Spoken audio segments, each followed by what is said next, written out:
I'm Natalia Loback, and this is Change the Conversation.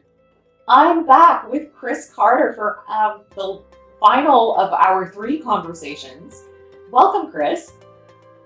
Ah, Hi, Natalia. It's lovely to be with you again. So, Chris, in our first conversation, we started talking a little bit about one of the organizations that you were working with. And, I really want to delve into this a little bit deeper. So, from what I understand, you were going in, it was a strategic planning exercise, but they hadn't had one for 8 years. And there was this whole context of a CEO change and a pandemic. Can you tell me a bit about what you walked into? Well, walked into a situation with the CEO and his second in charge, struggling with how can we do strategic planning differently. They knew they wanted to do it differently. They wanted to involve as many people as they could in the organization, the suburban library, multi-location library that has been in effect closed, up until last year when we were actually in midstream, when they reopened part of what they did.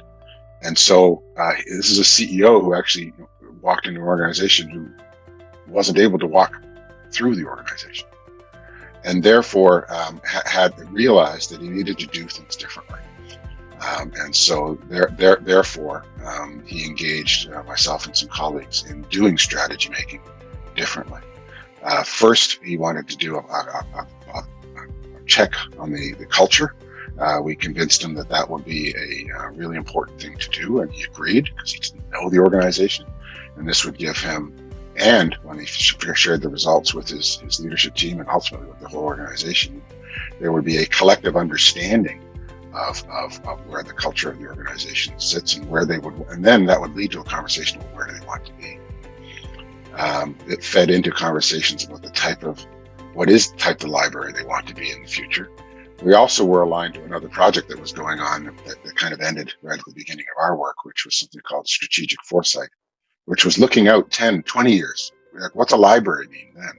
And then how do we bring that back? And that was kind of that key goal of this exercise, was to how do we engage his workforce, the workforce of the library, in conversations that take that into context, understand where they are standing with their culture right now, and coming up with a plan for the next 3 to 5 years that could meaningfully move the dial on becoming a better organization.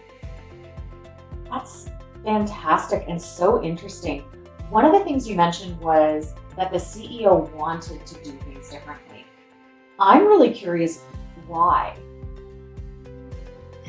I think partially as a reaction to what had gone on before, and the culture survey reinforced this because people didn't feel empowered. They felt talked down to, as opposed to being involved in the operations and sort of the changing of processes and different customer interactions. He also wanted to be highly customer driven. He actually came from the private sector and was all about creating a new refreshed customer experience for the library to bring it up to the times. Libraries need to change. They have not stayed still in the last 200 years or however. We've had libraries since the Greeks, so and some of its core functions. But he wanted to bring it into this century and make it as relevant as possible, to make it digital, and that relies on the full everybody rowing from inside the organization together in a new direction. And he wanted to make sure that if he just imposed that's a recipe for disaster. It won't lead to sustained change. It'll actually lead to resistance to change.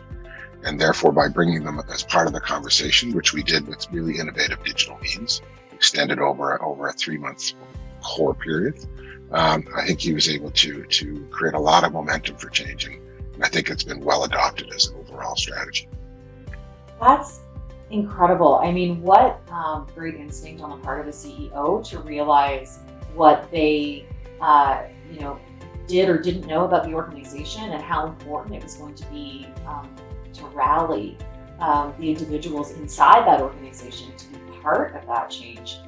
Um, Something else that you were talking about that struck my interest was culture and the effect of culture. That's an area that I work with a lot. And certainly when I'm implementing change, culture is one of the factors that I take into great consideration as we're working through the change process. Can you tell me a bit about the context of culture in this work? I think culture is one of the least understood and least used levers for sustained change.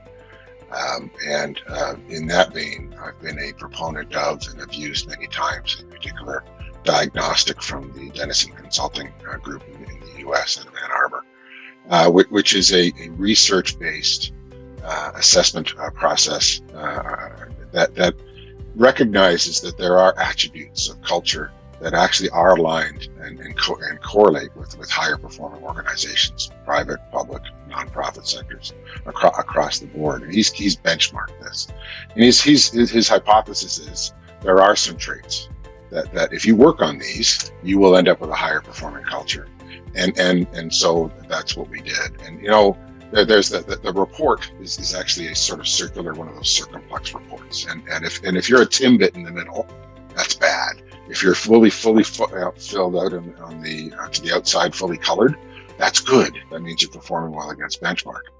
They had a spectrum of answers, but where they were strong was on customer. So they had a good customer focus, and that makes sense. Think about libraries. Think about the librarians that you help you out.